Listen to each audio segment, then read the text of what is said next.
el respeto de tus derechos, una producción de la Comisión Estatal de los Derechos Humanos de Baja California Sur y transmitida por la radio de Sud California. Quédate en este espacio donde conocerás más sobre la defensa y promoción de tus derechos humanos. Por el respeto de tus derechos. Comenzamos.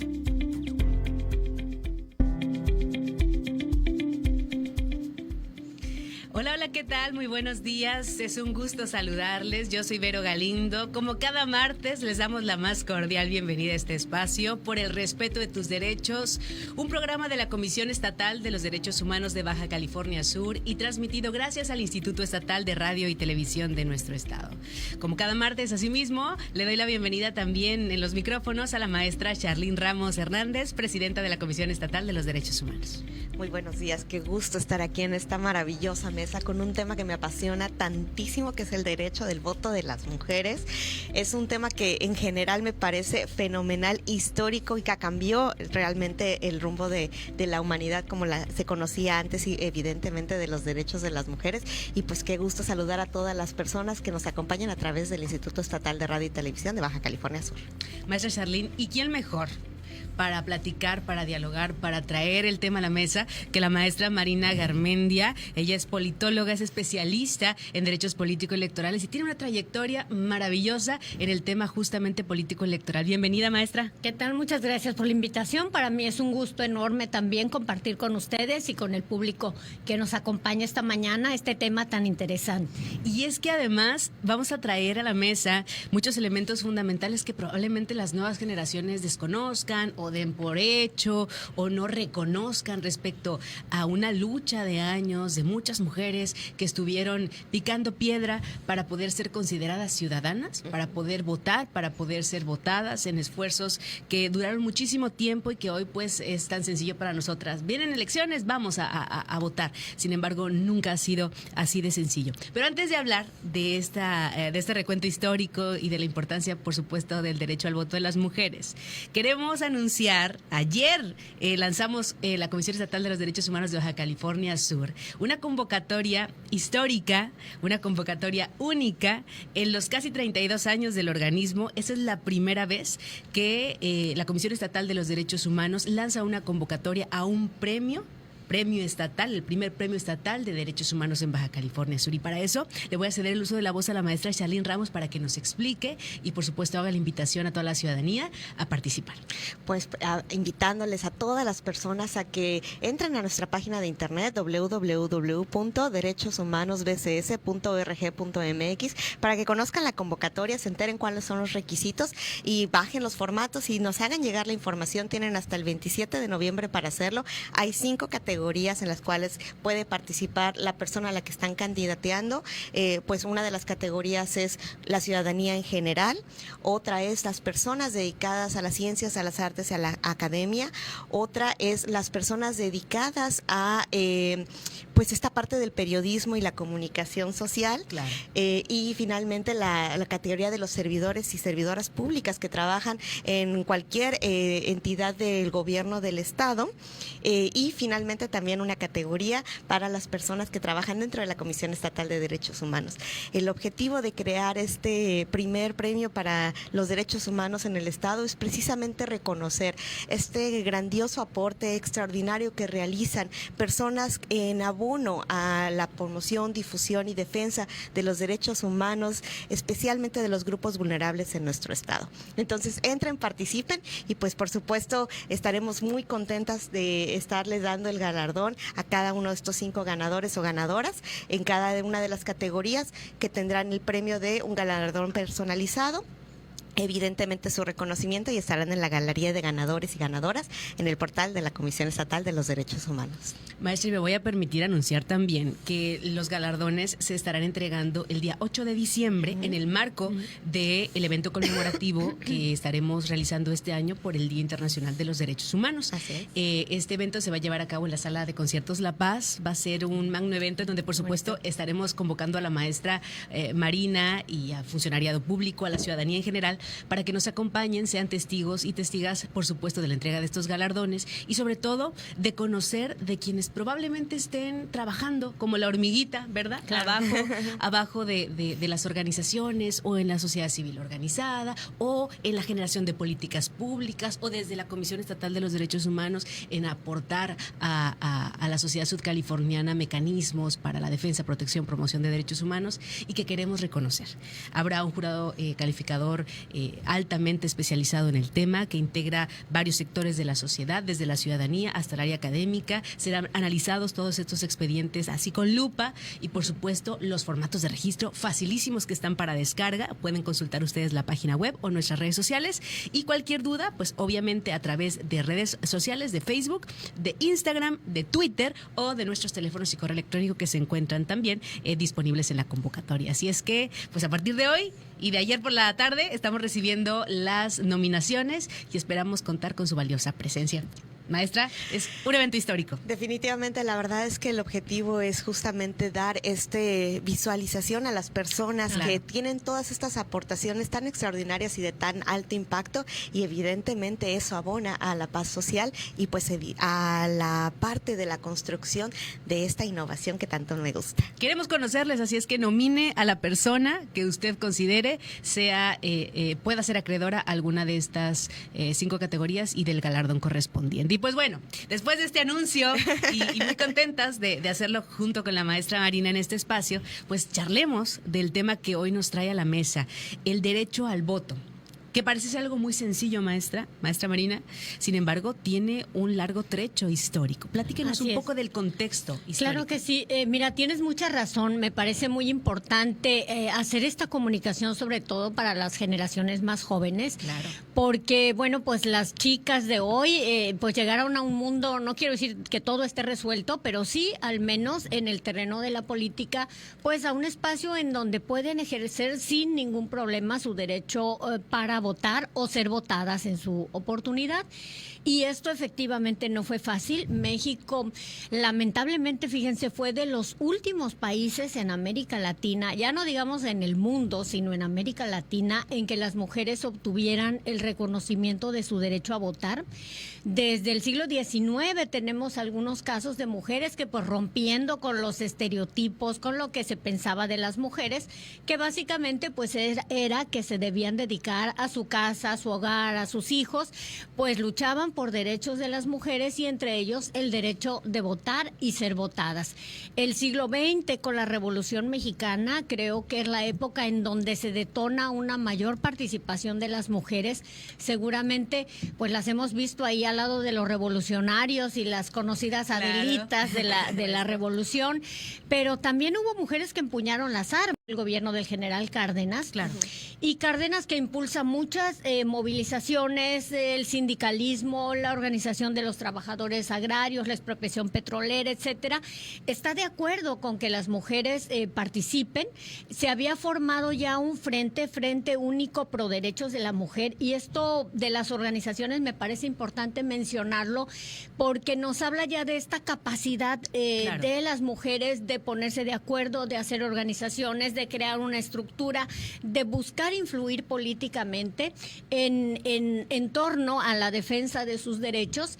Y Cárdenas concede, digamos, está de acuerdo, envía una iniciativa al Congreso de la Unión, esta se aprueba, es en 1938, la iniciativa pasa después a los congresos de los estados porque pues, se trata de una reforma constitucional, se aprueba en los estados y ustedes dirían, y todos dirían, bueno, ¿y qué pasó? Claro.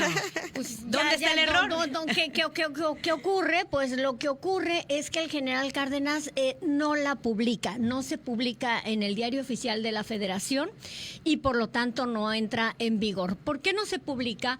Porque había razones externas e internas en donde los movimientos socialistas o de izquierda o revolucionarios como el mexicano, en España, en otras partes del mundo, pues se enfrentaban a las fuerzas conservadoras que buscaban mantener sus privilegios, y se pensó en México que las mujeres podrían votar a favor de candidatos conservadores o vinculados a la iglesia o a los terratenientes, que las mujeres podían ser influidas por sus esposas, por los sacerdotes, y entonces hubo este temor, por decirlo así, Claro. o esta duda de la capacidad de las mujeres, y el general Cárdenas, pues que enfrentaba evidentemente la reacción contra las reformas que había hecho, pues decide no publicarla. Entonces no hay voto para las mujeres y tendrá que esperar otros momentos de lucha y de organización para que finalmente lleguemos a la época en que ya fue aprobado.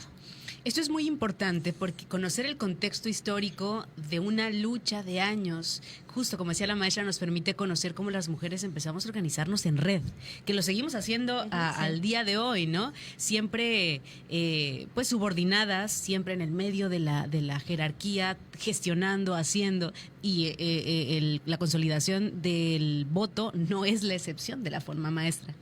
Pues vemos cómo en México se repitió lo que vimos que se ha repetido a lo largo de la historia de la humanidad en el tema de por qué es tan importante que las mujeres tengamos el derecho al voto. Es porque tenemos el derecho a tomar nuestras propias decisiones sin ser accesorios de lo que sea que importe en una agenda u otra de los hombres, que son la otra mitad de la población.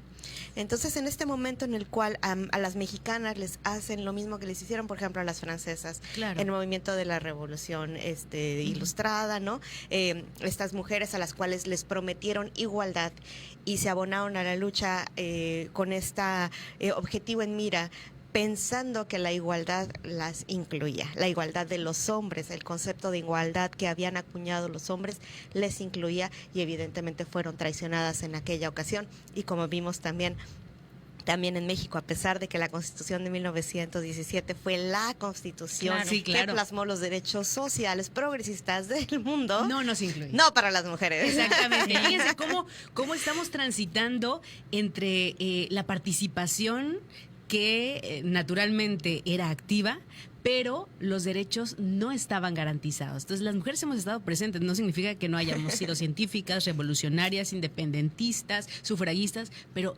invisibilizadas. Vamos a hablar de esto regresando del corte. Esto es Por el respeto de tus derechos.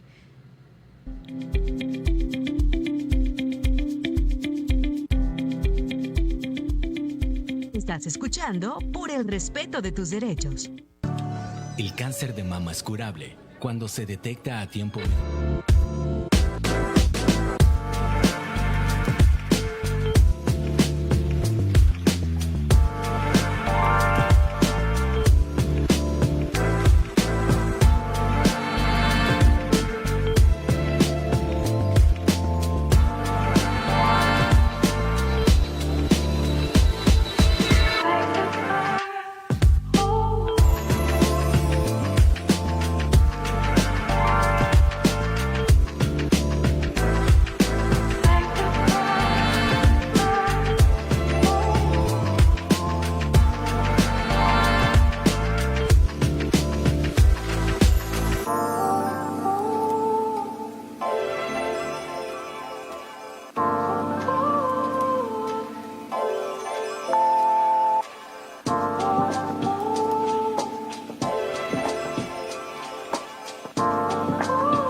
vuelta. Esto es Por el Respeto de tus Derechos. Esta mañana con la maestra Marina Garmendi y la maestra Charlene Ramos. El tema está buenísimo.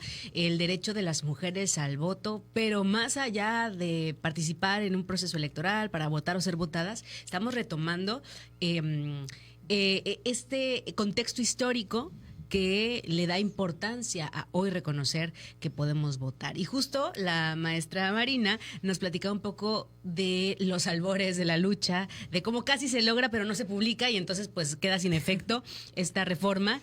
Pero ¿hasta cuándo es, entonces, maestra, que por fin se garantiza constitucionalmente que las mujeres podemos votar? Ajá. Mira, hay otro antecedente a nivel federal importante. Es durante el gobierno del presidente Miguel Alemán Valdés. En el 47, en 1947, él manda una iniciativa de ley para reformar el artículo 34 constitucional y se permite que las mujeres voten, pero solo para elecciones municipales. Esa parte a veces se nos olvida. Sí. Pero y de hecho casi ni se nombra, ¿no? Exactamente, no se menciona mucho. Pero miren, ahí es muy interesante hablando de esta cuestión de los estereotipos, claro, y de los prejuicios, porque en la propia iniciativa de ley que manda el presidente, palabras más o menos decía, bueno, pues les otorgamos este derecho, pero les pedimos, decía, a las mujeres mexicanas que no olviden su importante papel como madres y cuidadoras del hogar y formadoras. Entonces, está en la iniciativa, entonces no se lograba desprender, digamos, este estereotipo, ¿no?, de las mujeres, de que nuestra función es dedicarnos a la maternidad y al cuidado de los otros. Y decía, bueno, pueden votar, pero no se vayan a salir del carril del huacal. Claro, no se les va a olvidar. No se les vaya a olvidar. Y también decía que era para las elecciones municipales, más o menos, palabras más o menos, decía, porque podrán gobernar un municipio, porque es más o menos como lo que hacen en sus casas, ¿no? Ajá. Entonces, hay que recordar que muchos de los municipios de nuestro país son muy pequeños. Sí, claro. En Baja California Sur creo que tal vez no mucha población, pero sí son muy extensos. Pero hay muchos lugares donde chiquititos, los municipios son realmente chiquititos. Para nosotros serían un pueblito, sí, claro, y hay estados en donde eso ya es un municipio, ¿no? Para ponerlo también un poco en la dimensión. Entonces decía, bueno, si pueden gobernar y administrar su casa, pues también pueden hacerlo de un municipio, ¿no?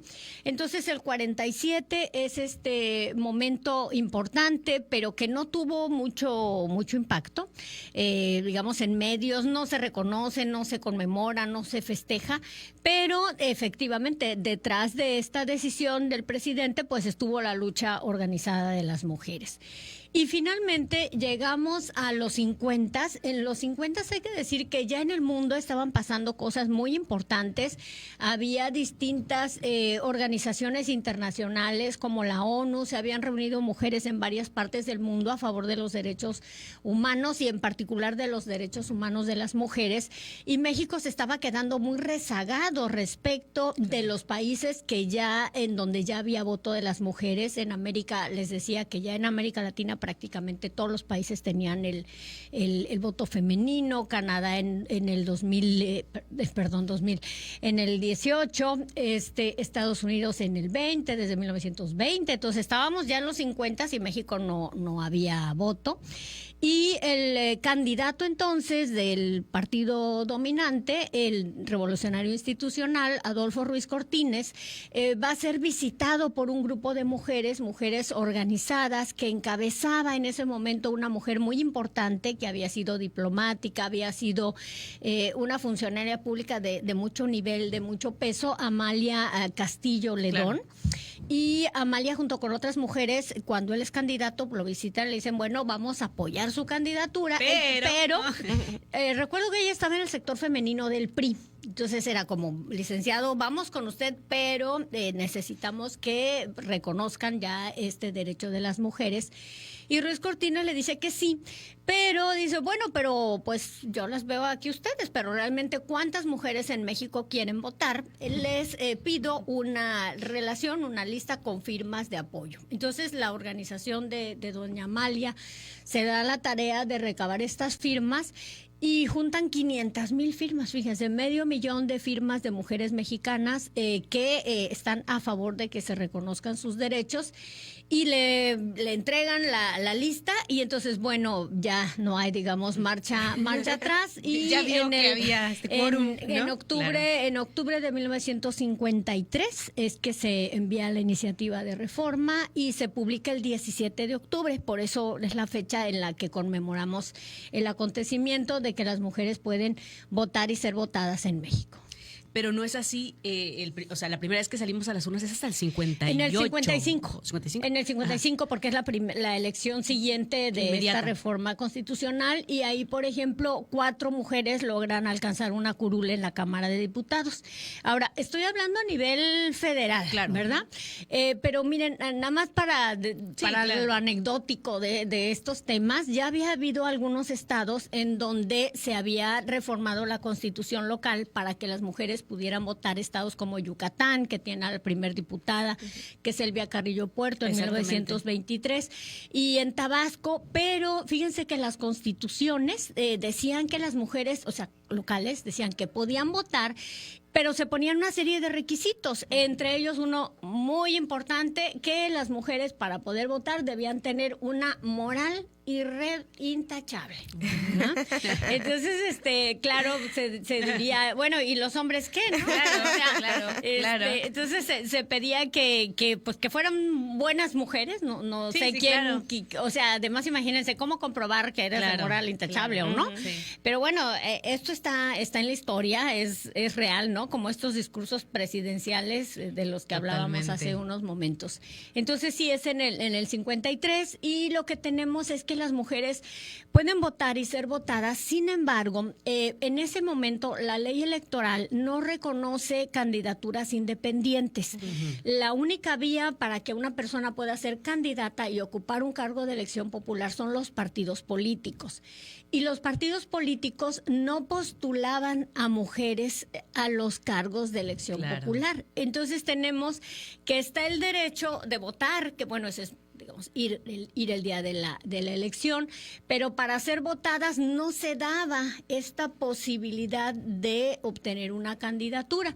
Y entonces lo que vemos nosotros es que son pocas mujeres participando políticamente y un caso, digamos, es el de la primer gobernadora que tiene México, que es en Colima, en el estado de Colima, Griselda Álvarez, en 1979. Entonces, el derecho de ser votadas es en el 53, pero hasta el 79 la primer gobernadora. De 1979 al 2018 solamente hubo 9 gobernadoras, o sea, había muy pocas mujeres ocupando, digamos, la titularidad del Poder Ejecutivo Estatal, que podemos decir que es el cargo más importante. Por supuesto, no había ni habido presidenta de la República, muy pocas mujeres secretarias de Estado, las veremos hasta los 70, los 80, muy pocas mujeres senadoras. Traigo los datos, pero no, además de no distraerme, pues no tiene mucho, a lo mejor sí son importantes, pero baste decir que el porcentaje de participación de mujeres en las cámaras, diputados, en la Cámara de Senadores, en presidencias municipales, en los gabinetes, realmente era muy bajo, ¿no? Entonces viene, digamos, una segunda etapa de cómo hacer efectivo este derecho de ser votadas. Totalmente, maestra. Justo esta parte es fundamental porque es donde convergen las generaciones, las nuevas generaciones y quienes conocemos la historia. ¿Por qué es tan importante para la cultura de los derechos humanos el reconocimiento y el ejercicio del derecho al voto, maestra? Porque existe el derecho humano a la participación democrática en todas las entidades de gobierno, en el gobierno que al final del día en el Estado como estructura de orden social en el cual pues nos encontramos viviendo todas las personas. Existe este derecho humano a participar y obviamente esa participación buscando que sea democrática. Y la democracia no se trata del voto, a veces se ha malentendido como si fueran sinónimos, ¿no? O elecciones.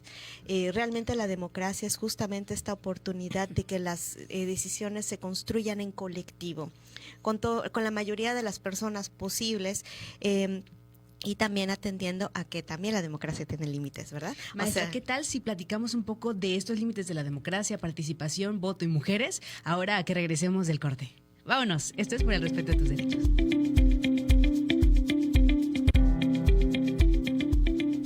Estás escuchando Por el Respeto de tus Derechos.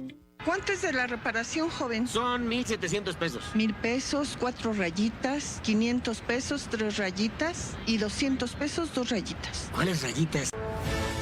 Sintoniza la transmisión del segundo informe de gobierno de la alcaldesa de La Paz, Milena Quiroga Romero, a través de nuestras plataformas, Canal 8, la radio de Sud California, así como Facebook y YouTube como IERTBCS.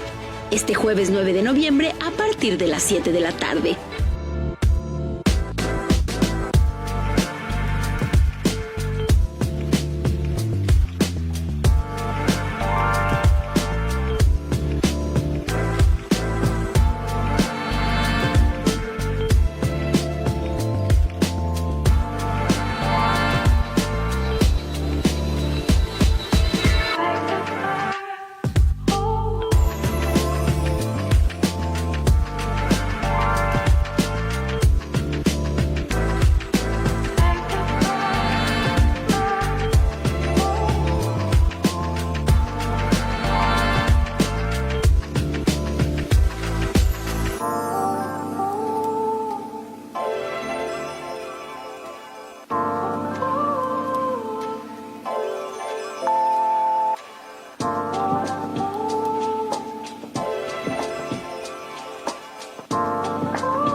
vuelta, esto es Por el Respeto de tus Derechos. Yo soy Vero Galindo, compartiendo micrófonos con la maestra Charlene Ramos, ombudsperson en Baja California Sur, y con la maestra Marina Garmendi haciendo un recuento histórico, trayendo a la mesa justamente aristas del tema que no se publican normalmente en medios de comunicación. Saben, justo cuando vienen los aniversarios, las fechas conmemorativas, los medios se llenan de notas históricas, de recuentos meramente como si se tratara de una línea del tiempo, pero olvidamos esta parte social, esta parte humana de las luchas por consolidar, en este caso, garantías y derechos fundamentales que nos permiten entender desde el contexto de la actualidad el por qué es tan importante reforzar, recordar y ejercer en plenitud nuestros derechos. Y eso nos lo platicaba la maestra Charlene antes de irnos, ¿no? ¿Cuál es esta importancia de votar?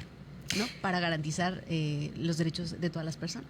Sí, es que esta oportunidad de poder participar en democracia, en las decisiones que se toman, que al final del día nos regulan a todas las personas, es cambiar esta manera de pensar el gobierno como antes veníamos de una monarquía, sistemas autoritarios en los cuales una persona toma las decisiones en una monarquía y ya todas las demás personas nos tenemos que poner a obedecerlas. Por locas que sean, por irracionales que sean, por crueles e inhumanas que sean, son reglas y se tienen que obedecer. Después pasamos a otros esquemas de gobierno como la oligarquía, en donde ya no es una persona, pero es cierto grupo de personas y sigue la misma dinámica. Entonces, entrando a una participación democrática, es donde dice, bueno, que la mayoría decidamos lo que consideramos que es bueno, prudente, apropiado para nuestras reglas de convivencia social en estas comunidades que evidentemente ya a nivel Estado son tan grandes y complejas en nuestra actualidad. Y lo que comentaba hace ratito, la democracia también tiene límites. Es uno de los grandes puntos en los que la mayoría de la gente cree que pues porque lo votó la mayoría ya tiene que ser y ya es válido y pues ya ni modo se tiene que obedecer, independientemente de lo que sea. Por ejemplo, eso fue justamente lo que pasó en el nazismo. Claro. Todo ese procedimiento fue democrático, lo votó la mayoría. Entonces, la democracia actualmente evidentemente sí tiene límites, que esos límites son los derechos humanos. La mayoría no puede votar. Vaya, lo puede votar porque varias veces ha pasado, ¿no? Cuando algún congreso tiene una legislación que es violatoria de derechos humanos, pues la votó la mayoría y ahí está. Y no obstante, no tiene la población la obligación de reconocerle ese valor, sí viola derechos humanos y por eso tenemos también todos estos otros procedimientos legales como las acciones de constitucionalidad, de las controversias constitucionales, los amparos, etcétera, evidentemente los procedimientos ante la Comisión Estatal de Derechos Humanos para defendernos ante estas arbitrariedades que también a veces pueden ser producto de la democracia. Y no fue suficiente el lograr el derecho al voto, como bien lo decía la maestra Marina, fue el inicio de otra larga lucha respecto a participar, a ejercer este derecho de participación, de conocer y reconocer diferentes tipos de violencia también. Así es, sí. Que, digamos, no se nombraban porque no se podía acceder a este derecho, la violencia política en razón de género, que es un tema también nuevísimo, digamos, ¿no? En el contexto actual y que es muy importante reconocer. Maestra, ya tenemos el derecho al voto, pero la participación es en mínima escala, es en un porcentaje muy pequeñito. Y no es porque no esté garantizado en la Constitución. Son situaciones que tienen que ver con el ser social, con los prejuicios y con los estereotipos. Abónenos en el tema, por favor. Sí, claro que sí. Mira, les decía yo que pues a pesar de que ya estaba el derecho, pocas mujeres lograban acceder a espacios importantes de toma de decisión. Y esto se va a ir modificando gracias a que van llegando un poquito más de mujeres y con el movimiento social organizado, con el feminismo que surge también ya con más fuerza en nuestro país, con la participación de organizaciones de la sociedad civil, se van logrando algunas modificaciones. Seguramente ustedes recuerdan lo que fue la cuota de género, claro, que era obligar a los partidos políticos a que por lo menos en un primer momento, así fue, el 30% de las candidaturas fuera reservada para mujeres. A veces también se entiende como que esto significaba que ya el 30% de la Cámara iba a ser para mujeres y no. Solamente hablamos de la candidatura y ya es el ciudadano, la ciudadana cuando vota si decide que vota por un hombre o vota por una mujer, ¿verdad? Pero entonces los partidos se vieron obligados a postular a mujeres a cargos de elección popular en un 30% a nivel federal y en los estados ahí va también poco a poco, o a veces estados como Chihuahua que han sido vanguardistas o incluso Baja California Sur en donde llegan a aprobar primero ellos la paridad y luego a nivel federal.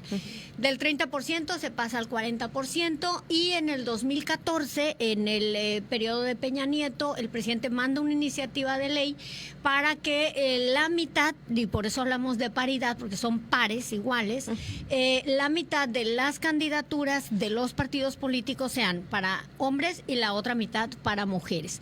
De aquí tenemos, fíjese qué importante, cómo aumenta significativamente el número de mujeres en las cámaras, diputados y senadores, pero aquí yo quisiera comentar algo. El hecho de que las mujeres estén en estos espacios de toma de decisión nos garantiza a las otras mujeres, o nos busca garantizar, por decirlo así, a otras mujeres y a la sociedad en su conjunto, que se consideren algunos temas y algunos aspectos que para los hombres legisladores no habían sido relevantes. Claro, por totalmente. ejemplo, ahorita que tú mencionas el tema de la violencia, Claro. es un hecho que la violencia se ejerce mayoritariamente sobre niñas y sobre mujeres. Totalmente. Y no había habido ninguna disposición legal que protegiera a las mujeres, ni políticas públicas, ni un presupuesto etiquetado para este tema, etcétera, hasta que llegan las mujeres a la Cámara de Diputados y a la Cámara de Senadores. Y se aprueba, por ejemplo, la Ley General de Acceso de las Mujeres a una vida libre de violencia por los años 2000. Claro. No me acuerdo. Jovencísimo también no el me acuerdo, asunto, pero ¿eh? apenas es de Sí, los sí. será del 2006, una cosa por el estilo, no recuerdo bien la fecha. Y esto no hubiera sido posible si las mujeres no estuvieran presentes. Yo creo que las jóvenes de hoy, por ejemplo, seguramente han oído de la ley Olimpia, Claro. que es esta ley que protege a las mujeres de que si tú eres exhibida a través de distintos medios sin tu consentimiento, o sea, si son publicadas imágenes tuyas sin tu consentimiento, puedes interponer una denuncia. Esto es un delito.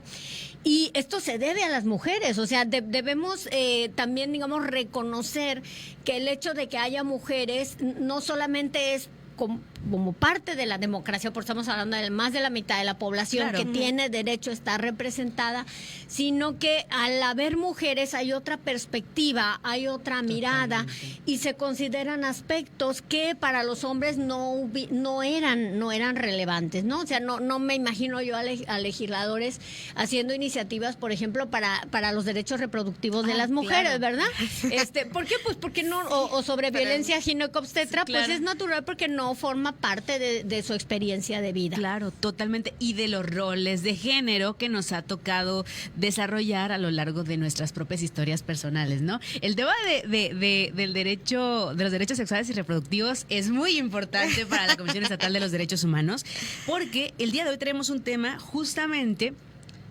pues que no está dentro de las competencias y facultades de la comisión, que son temas electorales. Y me gustaría, maestra, antes de seguir, porque el tiempo se va bien rápido, que pudiera explicarle a la gente que nos escucha que la Comisión Estatal de los Derechos Humanos tiene límites también en sus competencias y facultades, y en este caso electoral, pues es uno de ellos. Sí, por supuesto, porque la Comisión Estatal de Derechos Humanos, como cualquier otra autoridad de gobierno, tiene facultades, atribuciones y evidentemente limitantes. Claro. Entonces no podemos conocer de absolutamente cualquier denuncia, queja que se realice sobre violaciones de derechos humanos en cualquier tema, en cualquier lugar, sobre cualquier persona Así o situación.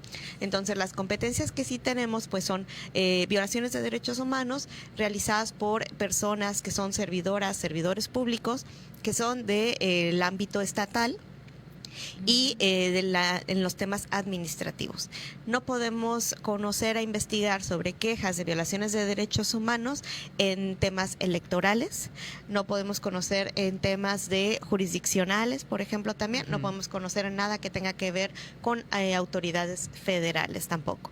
Entonces, este tipo de ámbito y de campo, pues permite justamente a la comisión tener un enfoque bastante específico respecto de cuál es su campo de acción en las recomendaciones y las investigaciones que realiza, porque en el tema electoral evidentemente hay mecanismos y hay autoridades que son las expertas competenciales para identificar específicamente esa materia que es tan verdaderamente compleja, que por ejemplo aquí decía la maestra, pues no vamos a ver a los hombres regulando sobre los derechos reproductivos de las mujeres, pero sí, porque teníamos en el Código Penal el aborto como delito, y eso lo crearon los hombres, que fueron los que estaban legislando. Entonces, de hecho, era justo lo contrario, esta parte en la cual los hombres estaban decidiendo, regulando sobre los cuerpos de las mujeres, y por eso es tan importante este avance en el cual ya entra también esta representación, esta voz, esta decisión, este voto,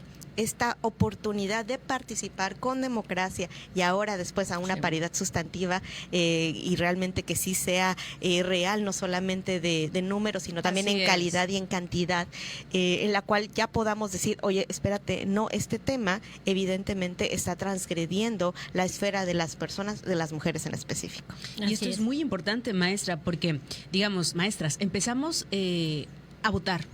Empezamos con una representación mínima. La misma evolución histórica, el atender a tratados internacionales, ¿no?, que México ha asignado, pues nos ha llevado a incrementar la participación de manera obligatoria hasta lograr la paridad en todo, como se conocía mediáticamente, ¿no? Sin embargo, detrás de este proceso de paridad tenemos otros vicios de la política, y así me voy a permitir decirlo, en el que la opinión, las iniciativas de las mujeres no eran tomadas en cuenta, o se desechaban inmediatamente, o estaban impregnadas de sexismo o de violencia simbólica por el hecho de ser mujeres, que también es una lucha que se vive al interior de los institutos políticos, al interior de las instituciones de los 3 niveles de gobierno. Y después del corte me encantaría que pudiéramos abonar al tema, ustedes como expertas en la materia, de cómo apoyar a las mujeres que están en espacios de tomas de decisiones para defender su derecho a expresar y sobre todo a participar directamente tomando las mismas. Regresamos, esto es Por el Respeto de Tus Derechos.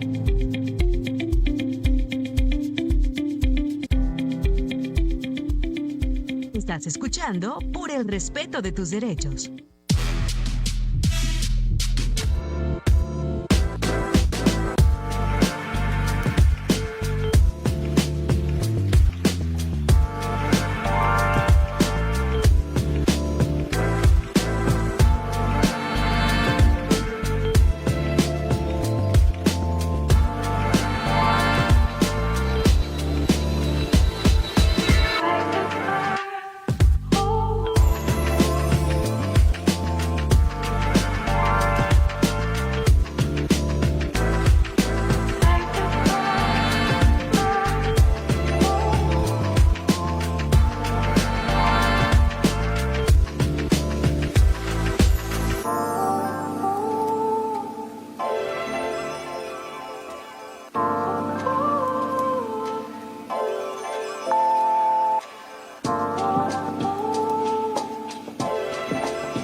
vuelta. Esto es Por el Respeto de Tus Derechos. Son las 10 de la mañana con 49 minutos. Yo soy Vero Galindo, al micrófono también la maestra Charlyn Ramos Hernández. Hoy, invitada de lujo, la maestra Marina Garmendia. Qué panorama tan sencillo. Nos contó la historia de años y años en 5 minutos, de una manera muy sencilla, pero sobre todo haciendo esta parte, ¿no?, del llamado a la reflexión y a la conciencia respecto a la importancia de seguir ejerciendo nuestro derecho al voto. Cada vez que hay elecciones, vaya usted, fórmese, no importa que haga sol, no importa que haya mucha fila, hay que ejercer nuestro derecho para no perder las garantías que hemos logrado y que han logrado tantas mujeres, ¿no? Ya estamos, hay paridad en todo, pero hay muchas violencias, en especial la violencia simbólica, el relegarnos por el hecho de ser mujeres, todavía el sexismo, estereotipos, roles que siguen muy presentes en la sociedad mexicana. Maestra Marina, un llamado a la reflexión al respecto. Sí, claro que sí, pues efectivamente creo que es muy importante ejercer el derecho de voto, pero hay otras formas de participación. Mira, Claro. así como la convocatoria que afortunadamente ha emitido la Comisión Estatal de Derechos Humanos para reconocer el trabajo de tantas personas, seguramente muchas de ellas mujeres, Claro. a favor de los derechos humanos. Entonces creo que hay no solamente votar, sino la participación Claro. en un sentido más amplio. Y mira, aprovecho, yo ya no estoy en ningún órgano electoral, pero sé que son meses en donde tanto el Instituto Nacional Electoral como el Instituto Estatal Electoral están convocando a la ciudadanía a participar como observadores electorales, Sí. como capacitadores y asistentes electorales, como técnicos y técnicas electorales y como consejeros electorales. Fíjense que para la organización tanto del proceso federal como el local se instalan consejos municipales, consejos distritales, federales y locales, y entonces se puede participar. Digamos que sí es un trabajo, pero un trabajo honorario, tiene Claro. una remuneración, pero no implica que las personas abandonen la forma de vida que tienen habitualmente, porque solamente es durante el proceso electoral, y eso es una forma muy importante de involucrarse. Entonces no pensemos solamente que sí es muy indispensable ir a Claro. votar el próximo 2 de julio, pero sí de involucrarnos de otra manera en el proceso electoral, porque hay que defender lo que se ha logrado hasta el momento, y algunas cuestiones que aunque están ahí todavía no la vemos al 100%, como la paridad en todo. Todavía hay gobiernos municipales o gobiernos estatales que no incorporan en igual número a hombres y mujeres en su gabinete. Así es. Entonces, los derechos, un primer paso es conquistarlo, pero el otro que se puede ejercer plenamente. Entonces, por Totalmente. supuesto, hay que ver de qué manera nos involucramos más activamente, no solamente con votar, sino en otras formas de participación. Totalmente, maestra. Muchas gracias, maestra Charlyn. Pues recordemos que este derecho al voto que tenemos hoy las mujeres desde que nacimos, ¿no? Ya no se nos fue reconocido, no fue una lucha que tuviéramos que dar, una lucha que tenemos que agradecer a mujeres sufragistas, que además fue un movimiento bastante polémico porque usó violencia Claro. para poder lograr la atención necesaria, sacudir a la sociedad lo suficiente para que no quedara otra opción más que reconocer y que cesara esta violencia. Entonces, aprovechando en reconocimiento de toda esta lucha tan importante, todo el dolor, todas las vidas que costó que pudiéramos tener este derecho, hagámoslo efectivo. Totalmente. Y recordar que si usted desea nominar a alguien que haya destacado por su lucha, por ejemplo, en el ámbito político electoral, por el reconocimiento de este derecho, o alguien que haya hecho una investigación al respecto, por ejemplo, obras artísticas, algún funcionario o funcionaria pública de nivel municipal o estatal que haya generado un plan, un programa, una estrategia que incida directamente al grupo de atención prioritaria, por ejemplo, mujeres, niñas, niños, adolescentes, personas privadas de su libertad, personas adultas mayores, personas indígenas y afro, es decir, algún proyecto, programa o estrategia, acción que haya incidido directamente en la mejora de los derechos de los grupos de atención prioritaria. Entonces, nomínelo para el primer Premio Estatal de Derechos Humanos. La convocatoria está en derechoshumanosbcs.org.mx para su descarga, para su consulta, así como el formato de registro. Usted puede entregar el formato de registro y el expediente que se le solicita en las oficinas de cualquiera de las 5 oficinas que tenemos a lo largo y ancho del estado, o lo puede enviar vía correo electrónico a premioestatal@cedh y adjuntar a través de alguna plataforma o ahí mismo en el correo, si no pesa más de 20 megas, todo el expediente para que pueda ser revisado. El jurado calificador estará integrado por 7 personas expertas que daremos a conocer más adelante por este medio y por los medios oficiales. Así es que estamos esperando sus nominaciones, que envíe usted a las personas candidatas que considere puedan ser galardonadas en alguna de las 5 categorías. Hoy estamos ante un nuevo panorama de los derechos humanos en Baja California Sur y agradezco muchísimo la presencia, el tiempo de la maestra Marina Garmendia, politóloga, experta en derechos político-electorales, que con su amplia trayectoria y experiencia ha venido a contarnos de una manera muy sencilla una lucha tremenda. Muchas gracias, maestra. Al contrario, gracias a ustedes. Maestra Charlín. Muchísimas gracias, de verdad que fue un gusto, un placer tener a una persona tan experta que pudiera desmenuzar un tema tan complejo para el beneficio de toda la comunidad. Nos escuchamos el próximo martes en punto de las 10 de la mañana. Esto es Por el Respeto de Tus Derechos. Yo soy Vero Galindo. Que tengas un excelente día. Es más, que tengas una excelente vida. Hasta la próxima.